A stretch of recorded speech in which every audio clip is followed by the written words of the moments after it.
Sir, आपकी प्राथमिकता क्या हो? सबसे पहले तो काराकाट क्षेत्र की जनता का अभिवादन, नमस्कार और इस बात के लिए धन्यवाद और शुभकामना कि उन्होंने इंडिया गठबंधन को, भाकपा माले को इस सीट से लोकसभा के लिए ज़रूरी समझा और उसे चुना। इसके लिए उनको धन्यवाद और शुक्रिया। प्राथमिकताएं क्या होगी सर? हम लोग सबसे पहली बात तो ये है कि देश की खेती लाभकारी हो और फसलों का स्वामीनाथन कमीशन के रिपोर्ट के मुताबिक फसलों का C2+50% के आधार पर न्यूनतम समर्थन मूल्य तय हो और खेती किसानों के हाथ में हो, कॉरपोरेट के हाथों में इसको नीलाम ना किया जाए। पहली लड़ाई तो ये है। दूसरी बात यह है कि देश के नौजवानों को सम्मानजनक रोज़गार मिले। हमारे देश के युवा देश के भविष्य हैं और उनको जिम्मेवारी मिलनी चाहिए, उनके दिमाग को भी और उनके भुजाओं को भी। इसके लिए ज़रूरी है कि उन्हें सम्मानजनक रोज़गार मिले। क्षेत्रीय मुद्दों का जहाँ तक मामला है तो हमारे यहाँ अभी भी सोन कैनाल आज तक नहीं खुला, पानी नहीं है उसमें, रोहिणी नक्षत्र बीत गया। ऐसे किसानों में भारी निराशा दिख रही है। हम लोगों ने पूरे चुनाव में भी ये मांग उठाई और ये बड़ी मांग है कि इंद्रपुरी जलाशय का शीघ्र निर्माण हो और सोन नहरों का आज की तारीख में सर्वे के आधार पर आधुनिकीकरण हो, निचले इलाके तक पानी पहुंचाने की गारंटी हो। लेकिन पानी का इंतजाम हो। अब हमें थर्मल को भी पानी देना है, अपनी नहरों को भी पानी देना है और हमारे पास इंद्रपुरी बराज के स्टॉक में बहुत पानी रहता नहीं। बाणसागर और रिहंद ऊपर पानी रोक लेते हैं। पानी वो तब छोड़ते हैं जब चारों ओर पानी पानी होता है और उस पानी को रोक के रखने का हमारे पास इंतजाम नहीं है। इसीलिए इंद्रपुरी जलाशय का शीघ्र निर्माण आवश्यक है और इसके अलावा क्षेत्रीय स्तर पर रोजगार के व्यवस्था के लिए डालमिया नगर उद्योग को पुनर्जागृत करने का मामला एक उठा है। बीच में रेलवे कारखाना खोलने की भी बात हुई है, जो कि मोदी जी ने भी बार बार रिपीट किया, लेकिन आज तक वो अधर में लटका हुआ है। तो हमारी कोशिश होगी कि उस परिसर में ये औद्योगिक परिसर के रूप में डेवलप हो, कारखाना खुले और नौजवानों को, मजदूरों को रोजगार मिले। लगभग 3 दशक के बाद माले के किन्हीं सांसद की आवाज़ सदन में गूंजेगी। देश की जनता को क्या उम्मीद रखनी चाहिए? मतलब एक तरफ देश में लोकतंत्र को ख़त्म करके फांसीवाद लाने की कोशिश चल रही है, तो भाकपा माले जैसी पार्टियां, कांग्रेस और समाजवादी पार्टियां इस कोशिश में हैं कि लोकतंत्र की क्वालिटी और डेवलप हो, लोकतंत्र समाज के और नीचे के लोगों तक पहुंचे और भाकपा माले के पार्लियामेंट में पहुंचने से यह काम और तेज़ी से होगा कि गरीब आदमी तक डेमोक्रेसी पहुंचे, उसका हक पहुंचे, उसका अधिकार पहुंचे, उसकी मांगें हिंदुस्तान के पार्लियामेंट में उठें। तो भाकपा माले से यही उम्मीद की जाती है कि उसके सांसद जब पार्लियामेंट के भीतर हैं तो समाज का अंतिम आदमी वहाँ बोलेगा, उसकी आवाज़ सुनाई देगी। ये बात बिल्कुल आश्वस्त होकर के हिंदुस्तान देखेगा, सुनेगा और समझेगा। विरोधियों को क्या कहना चाहेंगे? मतलब हमारा चुनाव मुख्यतः मुद्दों पर था, किसी को विरोधी के बतौर हमने नहीं देखा। पार्टी के बतौर भाजपा जरूर एक आइडियोलॉजिकली विरोध के रूप में थी। जिस आइडियोलॉजी से हम लोगों की लड़ाई है, बहस है कि वो रास्ता हिंदुस्तान के विकास का रास्ता नहीं। पूरी देश की प्राकृतिक संपदा को कुछ पूंजीपतियों के हाथ में सौंप देना, ये देश के विकास और तरक्की का रास्ता नहीं हो सकता। पूरे देश की इकोनॉमी तबाह हुई, भूख का भूगोल बढ़ता चला गया, ग्लोबल हंगर इंडेक्स में भारत नीचे चलता चला गया। नेपाल, बांग्लादेश, पाकिस्तान जैसे देश हमसे बेहतर स्थिति में ग्लोबल हंगर इंडेक्स में पाए गए। तो ये रास्ता हिंदुस्तान की तरक्की का रास्ता आर्थिक स्तर पर भी नहीं था और जो सामाजिक ताने बाने को क्षति पहुंचाई गई, शिक्षा और स्वास्थ्य के सिस्टम को जो डैमेज किया गया, कोरोना काल में भाजपा के नेताओं और उनके परिवार के सदस्य भी इसका क्षति उठाए। ऐसा नहीं है कि जब सिस्टम कोई कोलैप्स करेगा तो केवल विरोधियों को ख़त्म नहीं करेगा। महंगाई की मार पड़ती है तो उन पर भी पड़ती है। अगर खेती चौपट हो रही है, खेती घाटे में है, तो इसका नुकसान सबको है, पूरे देश को है। इसीलिए हम कह रहे हैं कि उनका रास्ता हिंदुस्तान को आगे ले जाने का रास्ता नहीं। तो व्यक्ति से कोई विरोध का मामला नहीं है, सवाल आइडियोलॉजी का है, सवाल पॉलिटिक्स का है, पॉलिसी का है। और पॉलिसी के लेवल पर हम भाजपा की पॉलिसी से बिल्कुल खिलाफ हैं। जो उन्होंने सामाजिक ताने बाने को देश को नष्ट किया है, ये हम बिल्कुल नापसंद करते हैं। यहाँ पर अल्पसंख्यक हो, बहुसंख्यक हो, देश में जो हमारे संविधान ने लिखा कि जाति, धर्म, भाषा और लिंग के आधार पर हमारा संविधान नागरिकों के बीच भेदभाव नहीं करता, तो ये असल में मूल बात है जिससे पूरा देश ये एक होता है, संगठित होता है। हमें देश में सबको ऐसा भाव देना होगा कि उन्हें महसूस हो कि यह देश हमारा है, वे अपनी संपूर्ण ऊर्जा देश के निर्माण में लगा सकें। ये भाव बनना चाहिए और भाजपा की नीतियों से यह भाव नहीं पैदा हो रहा है। वो बल्कि कुछ अलगाव की राजनीति कर रहे हैं, अलगाववाद की राजनीति कर रहे हैं। उससे ये फैलाया गया कि पवन सिंह के कारण राजा राम सिंह की जीत हुई है। इस पर अब मतलब इसमें कोई सच्चाई नहीं है। बात यह है कि अव्वल तो पवन सिंह बीजेपी के जरिए प्लांट किए गए और यह बात दिखा भी कि बीजेपी का कोर वोट का बड़ा हिस्सा पवन सिंह की तरफ शिफ्ट हुआ। इसलिए उनकी योजना थी कि अगर पवन सिंह कलाकार के नाते थोड़ी लोकप्रियता के जरिए बाहरी वोट बटोर लेते हैं, अब बीजेपी सपोर्ट करती है तो इस सीट को हम निकाल लें। वो कोई राजा राम सिंह को जिताने तो आए नहीं थे, वे आए थे खुद जीतने के लिए और इसके लिए हर प्रयास किया। तो इसलिए ये बेकार बात है। यहाँ की सच पूछिए तो सत्ता के तमाम तिकड़मों को पराजित करते हुए यहाँ की जनता की जीत है। ये इंडिया गठबंधन की जीत पूरी जनता की जीत है और बीजेपी के हर तिकड़म को, दलीय, निर्दलीय, सब तरह के तिकड़म को यहाँ की जनता ने फेल कर दिया। और सांसद बिहार वासियों को क्या उम्मीद रखनी चाहिए?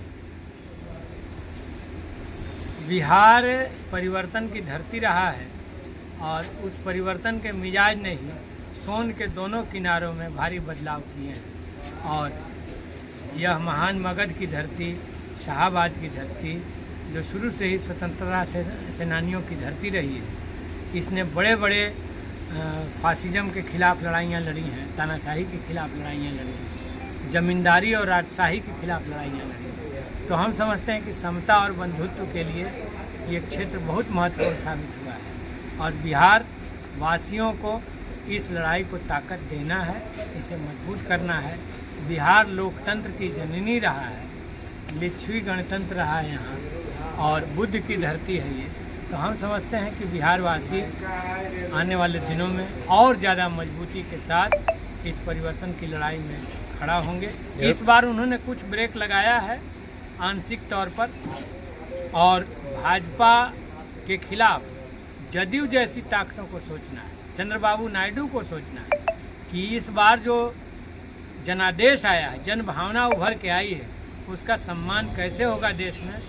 कोई अवसरवादी केवल सरकार बना लेने से नहीं होता है। जन भावना का कद्र लोकतंत्र की सबसे मूल बात है और इस बात को उन्हें ध्यान देना पड़ेगा। बिहार को विशेष राज्य का दर्जा देने, जाति आधारित गणना कराने जैसे ऐसे इशू हैं जिस पर बहुत सारे सवाल हैं। ये सवाल ठीक आप मुद्दा उठा रहे हैं। बिहार एक पिछड़ा राज्य है और उसे और सपोर्ट चाहिए, आर्थिक सपोर्ट चाहिए, राजनीतिक सपोर्ट चाहिए, हर तरह का सपोर्ट चाहिए। और उसमें विशेष राज्य का दर्जा तो ज़्यादा नीतीश बाबू देते रहे हैं, मांग उठाते रहे हैं। पटना विश्वविद्यालय केंद्रीय विश्वविद्यालय बने, एक भी केंद्रीय विश्वविद्यालय बने यहाँ साउथ बिहार वाला खुला, लेकिन पटना यूनिवर्सिटी जो सबसे प्रेस्टिजियस यूनिवर्सिटी रहा है आज़ादी की लड़ाई के दौर से लेकर आज तक, उसको वो दर्जा मिलना चाहिए। तो ये मांगे तो अब नीतीश बाबू खुद, उनके लोग मंत्रिमंडल में हैं, अब कैसे आगे बढ़ाते हैं हम लोग देखेंगे।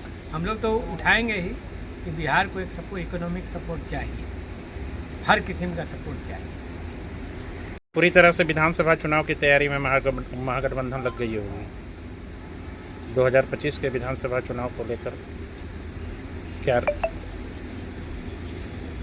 उत्तरी बिहार में महागठबंधन का परफॉर्मेंस उत्तर पूर्वी बिहार में उस तरह का नहीं रहा है और इसकी समीक्षा हमें करनी होगी।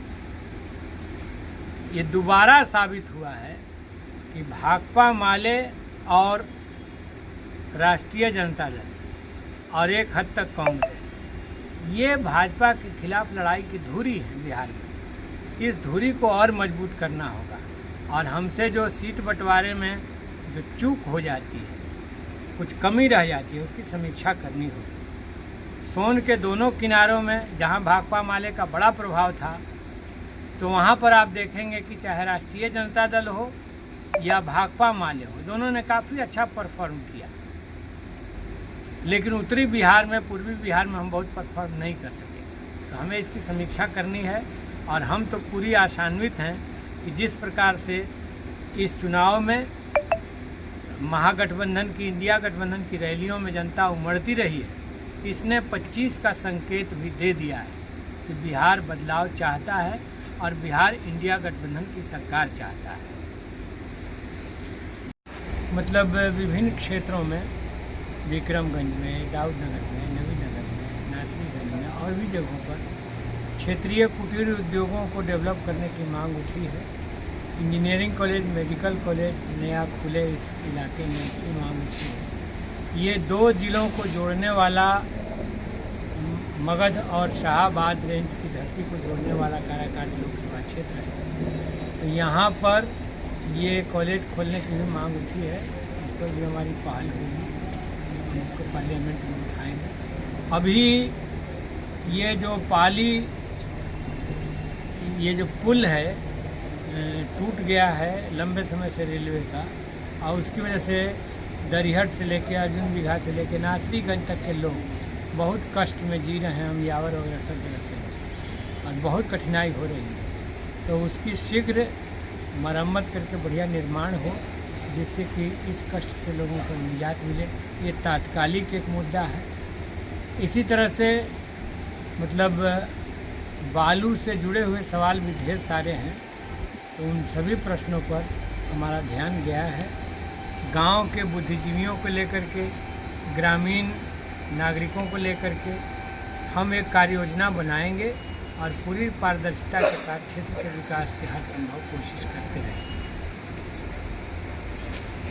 एक तो ये पहलू था राष्ट्रीय परिस्थिति का मामला, और दूसरी बात ये थी कि काराकाट की जनता को भाकपा माले के बतौर एक सही पात्र भी विकल्प के बतौर यहाँ मिल रहा था, जो समाज के मजदूरों, गरीबों से लेकर के मध्यम किसानों तक का, बटाईदारों का, महिलाओं का, नौजवानों का एक बेहतर प्रतिनिधि के रूप में लोग अपने को देख रहे थे कि हमारा हो सकता है। तो इन 2 कारणों ने यहाँ पर शुरुआती दौर से ही भाकपा माले को, इंडिया गठबंधन को विकल्प के बतौर जनता के सामने प्रस्तुत किया, और इसलिए बेझिझक, बेहिचक समाज का हर जाति वर्ग का लोग एकजुट होकर के इंडिया गठबंधन को जीत की तरफ ले जाने में लग गया था। देखिए, इस बार यहाँ पर 2 सवाल रहे। एक तो राष्ट्रीय स्तर पर कहिए कि एनडीए ने जो साख खोया है, अब लोगों को नफरत की भाषा और राजनीति नहीं चाहिए। उन्हें एक भाईचारा, प्रेम चाहिए, अमन चाहिए। लोगों ने कहा कि अरे कभी तो एक रात सोने दो चैन से। तो ये एक मूल भाव है, इसलिए एनडीए पर से लोगों का भरोसा उठा है, मोदी जी पर से भरोसा उठा है। दूसरा जो भरोसा उठने का कारण है कि जितने वादे किए गए वो सब जुमला साबित हुए। वो खुद उन लोगों ने कहा कि वो ऐसे ही जुमला था। वो चाहे 15 लाख खाता में भेजने का मामला था, 2 करोड़ रोजगार का मामला था, किसानों की आमदनी 2022 में ही दुगना कर देने का मामला था, गैस सिलेंडर सस्ता देने का मामला था। सारे के सारे वायदे नकली और झूठे साबित हुए। इसलिए अब कोई ऐसा वादा वो नहीं कर पा रहे थे जिस पर जनता भरोसा कर सके, और इंडिया गठबंधन के लोगों पर भरोसा था, इसलिए कि बिहार में जो महागठबंधन की कुछ दिनों की सरकार बनी थी, उसके कार्यकाल को लोगों ने देखा था।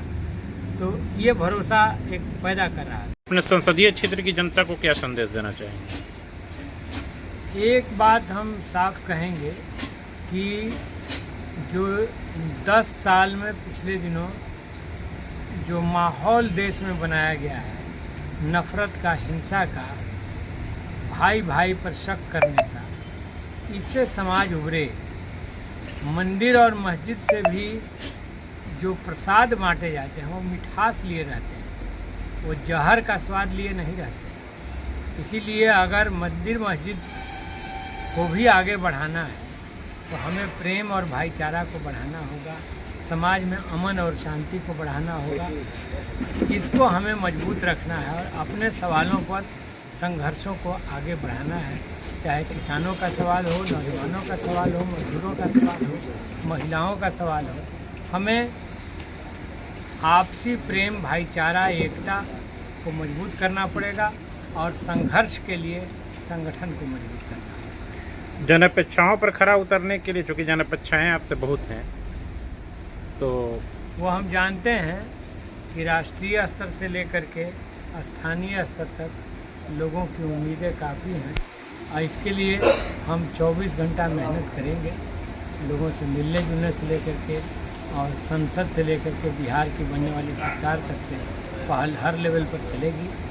अब मेहनत करते रहेंगे, कोशिश करते रहेंगे। प्रभातखबर.com, विश्वास वही, रफ्तार नहीं।